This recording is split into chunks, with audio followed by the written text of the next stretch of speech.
అనంతమైన సాగరంలో రక్షణ కవచాల వారు నిశ్శబ్దంగా వేటాడటంలోనైనా లక్ష్యాన్ని ఛేదించడంలోనైనా వీరికి వీరే సాటి. నీటి అడుగున నిద్రిస్తున్నట్టే ఉంటూ నిత్యం నిఘా వేస్తారు. కనిపించుకుంటా శత్రువును మాయం చేస్తారు. భారత తీర జలాల్లో శత్రువు అడుగు పెట్టాలన్నా, దేశంపై ఏదైనా కుట్ర చేసే ఆలోచన చెయ్యాలన్నా ఒకటికి 10 సార్లు ఆలోచించేలా చేస్తారు వారు. ఒకప్పుడు తీరానికి రక్షణగా మాత్రమే ఉండేవారు. ఇప్పుడు ప్రపంచంలో ఏ సముద్రంలోనైనా ఆపరేషన్స్ నిర్వహించేలా ఎదిగారు. మనం మాట్లాడుకునేది king of blue sea Indian navy గురించి. 77 ఏళ్ల గణతంత్ర భారతంలో ఇండియన్ నేవీలో వచ్చిన మార్పులేంటి, రాబోయే మార్పులేంటి?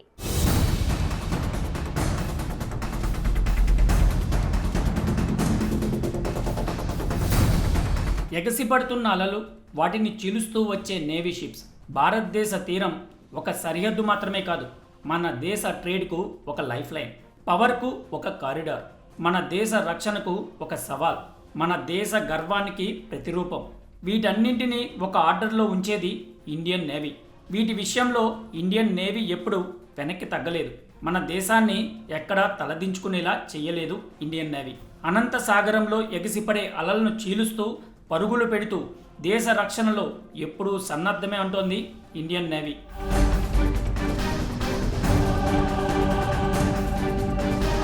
మిషన్ ఎలాంటిదైనా, ఎంత సవాల్తో కూడుకున్నదైనా, సముద్రం పైనైనా,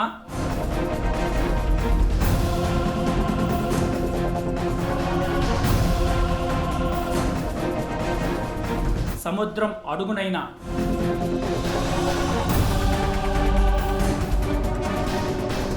సముద్రం పైన ఉన్న గగన తలంలో అయినా,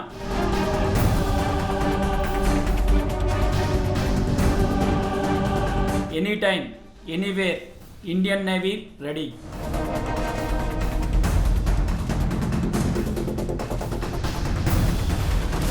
ఇండియన్ నేవీలో చాలా మార్పులు వచ్చాయి. ఒకప్పుడు తీర ప్రాంత రక్షక దళంగా మాత్రమే ఉండే నేవీ ఇప్పుడు బ్లూ వాటర్ నేవీ స్థాయికి చేరింది. ఈ రెండింట్లో ఏంటి తేడా అనుకుంటున్నారా? చాలా ఉంది. ఒకప్పుడు మన వైపు వచ్చే శత్రువులను మాత్రమే అడ్డుకోవడానికి ప్రయారిటీ ఉండేది. కానీ ఇప్పుడు టైం మారింది. ప్రపంచంలో అగ్రదేశాలు నీలి సముద్రంపై పట్టు సాధించేందుకు పావులు కదుపుతున్నాయి.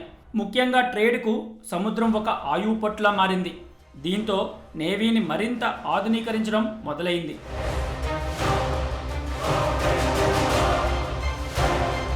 ఇప్పుడు ప్రపంచంలో ఎక్కడైనా ఏ సముద్రంలోనైనా ఆపరేషన్ నిర్వహించే సత్తా ఇండియన్ నేవీ సొంతమైంది. మన దేశానికి 3 వైపులా సముద్రమే ఉంటుంది. ఇదొక్క కారణం చాలు మనకు అత్యాధునికమైన నేవీ ఎంత అవసరమని చెప్పడానికి. ఇండియన్ మెయిన్ల్యాండ్తో పాటు లక్షద్వీప్, అండమాన్ నికోబార్ ద్వీపాలతో కలుపుకుని 11,000 కిలోమీటర్ల సుదూర సముద్ర తీరం ఉంది మన దేశానికి. వీటికి పహారా కాస్తూనే మన దేశ లక్ష్యాలను సాధించేందుకు బిహైండ్ ది ఎనిమీ లైన్స్ పనిచేయాల్సిన అవసరం ఉంది మన నేవీకి. అందుకే ప్రస్తుతం నేవీకి అత్యంత ప్రాధాన్యత ఇస్తోంది కేంద్ర ప్రభుత్వం.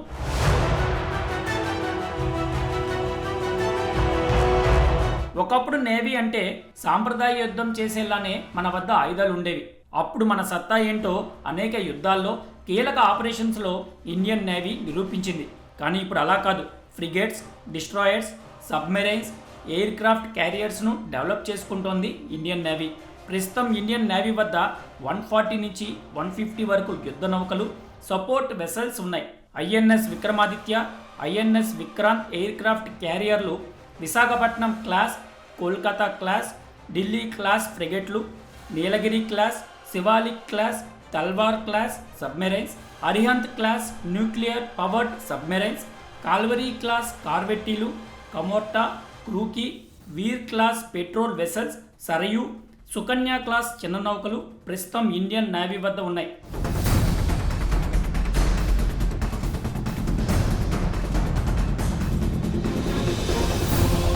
వీటితో పాటు ప్రపంచంలో అత్యంత వేగవంతమైన super sonic cruise missile BrahMos, Israel సహకారంతో రూపొందించిన ఈ surface to air missile Barak 8, nuclear submarine నుంచి ప్రయోగించే సామర్థ్యమున్న సాగరిక K-15 మిసైల్, స్వదేశీ పరిజ్ఞానంతో తయారైన భారీ టోర్పడో వర్ణాస్త్ర మన నేవీ సొంతం.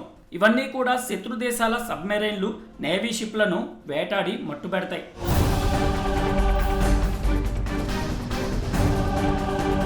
ఇదంతా పాస్ట్, కానీ రాబోయే టైంలో మరింత సామర్థ్యాన్ని పెంచుకోవడానికి సిద్ధమవుతుంది ఇండియన్ నేవీ.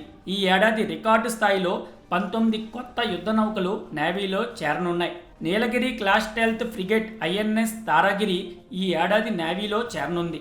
వీటిని శత్రువుల రాడార్లు అంత తేలిగ్గా పసిగట్టలేవు. యాంటీ సబ్మెరైన్ క్రాఫ్ట్స్ను కూడా చేర్చుతున్నారు.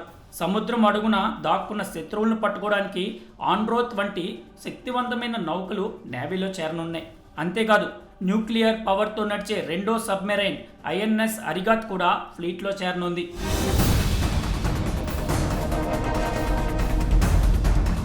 నీటిపైన నీటి అడుగున మాత్రమే కాదు, నీలి సముద్రం పైన ఉన్న గగన తలంలో కూడా అప్పర్ హ్యాండ్ సాధించేలా అడుగులు వేస్తోంది ఇండియన్ నేవీ. ఎయిర్ క్రాఫ్ట్ క్యారియర్ల నుంచి ఎగిరే సత్తా ఉన్న MiG-29K, నీటి అడుగున ఉన్న శత్రు దేశాల సబ్మెరైన్లను గుర్తించే P-81 పొసాడియన్, ప్రపంచంలోనే అత్యుత్తమ anti submarine helicopter MH-60R Romeo కూడా నేవీలో చేరనుంది.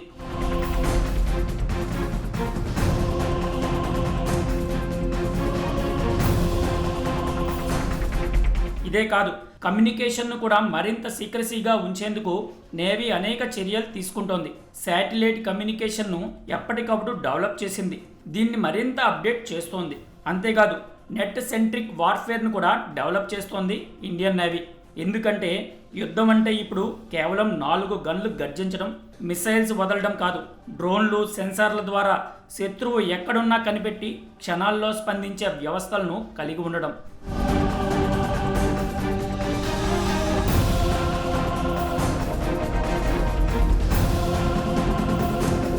ఇండియన్ ఆర్మీ పునాది, ఎయిర్ ఫోర్స్ ఓ కోట, కానీ ఇండియన్ నేవీ అనేది ఓ కవచం. భారత్కు 3 వైపులా ఉండేది సముద్రమే. భారత్ ఆర్థిక వ్యవస్థకు లైఫ్ లైన్ సముద్ర మార్గమే. అందుకే నేవీ ఇప్పుడు మనకు అతి ముఖ్యమైనది. దీంతో పాటు కాలం మారుతుంది, యుద్ధం తీరు మారుతుంది. అందుకే ఇప్పుడు నేవీ సరికొత్త రూపును సంతరించుకుంటుంది. ఆయుధాలు, యుద్ధ నౌకలతో పాటు మరో వ్యవస్థను కూడా రూపొందించుకుంటుంది. ఇండియన్ నేవీ ముందున్న సవాళ్లు, లక్ష్యాలేంటి? ఈ క్వశ్చన్కు ఆన్సర్ సముద్ర సరిహద్దులను రక్షించడం, మన దేశ ఆర్థిక ప్రయోజనాలను కాపాడటం, విపత్కర సమయాల్లో సహాయ కార్యక్రమాల్లో పాల్గొనడం, అంతర్జాతీయ శాంతి భద్రతను ప్రోత్సహించడం. అంతే. ఆన్సర్స్ వినడానికి చాలా సింపుల్గా ఉన్నా ఇది ఆచరణలోనే చాలా కష్టమైన పని. ఎందుకంటే భారత్కు 11,000 కిలోమీటర్ల పొడవైన తీరం ఉంది.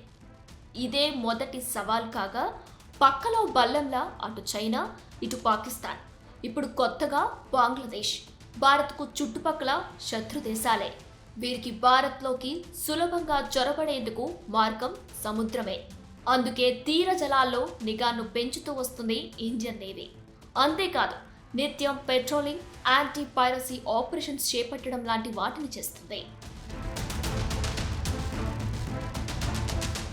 గతంలో కూడా ఇలాంటి ఆపరేషన్స్ నిర్వహించేది ఇండియన్ ఆర్మీ. కానీ ఇప్పుడు అందులో ట్రెండ్ కాస్త మారింది. ఆపరేషన్ పీరియడ్ పెరిగింది. Solid state, fibre optic lasers, energy systems వచ్చాయి. అనంత సాగరంలో ఇండియన్ ఆర్మీ రీచ్ పెరిగింది.